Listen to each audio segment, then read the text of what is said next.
সভার সভাপতি মহাশয়, সর্বপ্রথমে আমি আপনাদেরকে শ্রদ্ধা ভালোবাসা ইন্ডিয়ান সেকুলার ফান্ডের পক্ষ হইতে সংগ্রামী অভিনন্দন জানিয়ে আজকের ডেটে আমাদের আইএসএফ এর চতুর্থ প্রতিষ্ঠাতা দিবস রানী রাসমণি রোডে আমাদের হওয়ার কথা ছিল।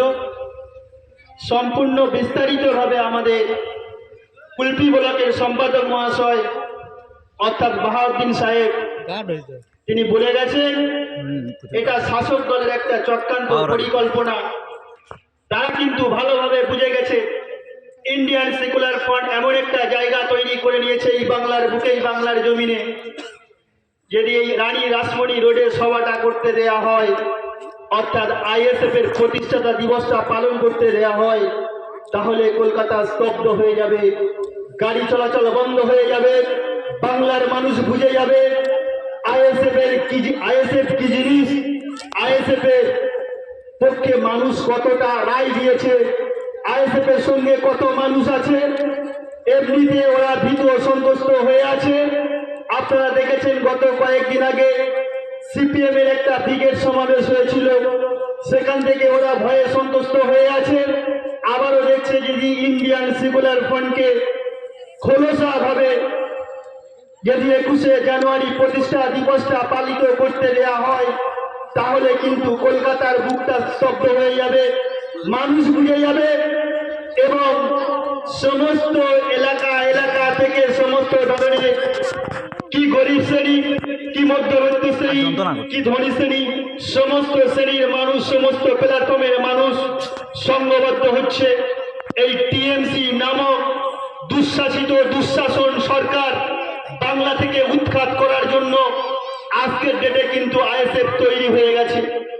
তাই তারা ভয়ে সন্তুষ্ট হয়ে হাইকোর্টে তারা অ্যাপিল করলো, নানা পরিকল্পনা মাফিক ভাবে এই পীরজাদা নওশাদ সিদ্দিকীর প্রতিষ্ঠাতা দিবসটাকে যাতে করে ভেস্তে দেওয়া যায়, সেই রকম কুনৈতিকভাবে পরিকল্পনা মাফিক আমাদের ইন্ডিয়ান সেকুলার ফান্ডের চতুর্থ প্রতিষ্ঠাতা দিবসকে রানী রাসমণি রোডে পালিত করতে দেওয়া হলো না। আপনাদের জেনে রাখা দরকার এই টিএমসি সরকার জালিম অত্যাচার কতটাই বাংলার বুকে নামিয়ে এনেছে। আপনারা একটু খেয়াল করে দেখলে আজকের ডেটে আমরা প্রত্যেকটা মানুষ সোশ্যাল মিডিয়ার সঙ্গে যুক্ত আছি। আমরা মোবাইল খুললে দেখতে পাই সকাল সন্ধ্যায়। আপনারা দেখেছেন ইডির আধিকারিকরা কোন একটা ভদ্রলোকের বাড়িতে গিয়েছিলেন। আমি কারো ক্রুশিত করব না, বাংলার মানুষ সমস্ত কিছু বোঝেন। আজকে ডেটে আপনারা কিপারামপুরের মানুষ, রাজনীতি সচেতন মানুষ, আপনারা রাজনীতিটা বোঝেন। সেই জায়গায় দাঁড়িয়ে আমি জাস্ট লক্ষ্য করে বক্তব্য দিয়ে যাব, আপনারা বুঝে যাবেন। যারা রাজনীতি বোঝেন তারা ঠিক বুঝে যাবেন। সেই ইডির আধিকারিকদেরকে মারা হলো, মারার পরেও সব থেকে যেটা আশ্চর্যকর ঘটনা, ইডির আধিকারিকদের বিরুদ্ধে যে কেসটা দেয়া হলো, ইডির আধিকারিকদের বিরুদ্ধে 141 নম্বর ধারাতে কেস দেওয়া হলো।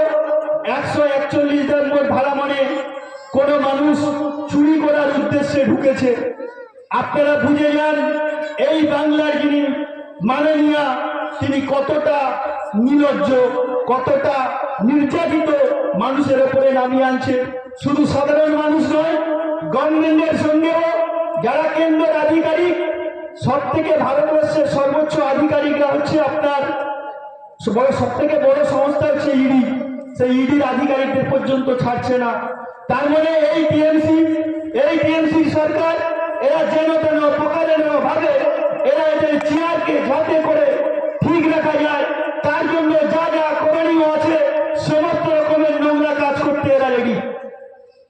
কেননা আপনারা দেখেছেন এই গত 2 থেকে 3 বছর আগে আপনারা দেখেছেন মানবতার মুক্ত প্রতীক, সাম্যবাদের মহান নেতা, নিশিরাদিকে পদক দিশারি, কালো মানুষের মুক্তি সূর্য, যার পূজ পবিত্রতম নাম হযরত মুহাম্মদ সাল্লাল্লাহু আলাইহি ওয়াসাল্লাম, সেই মহামানবের বিরুদ্ধে নপুর শর্মা নামে একজন মহিলা যখন কুরুচিকর মন্তব্য করলেন, ঠিক সেই টাইমে বাংলার জনগণের বুকটা ফেটে গেল। কি হিন্দু কি মুসলিম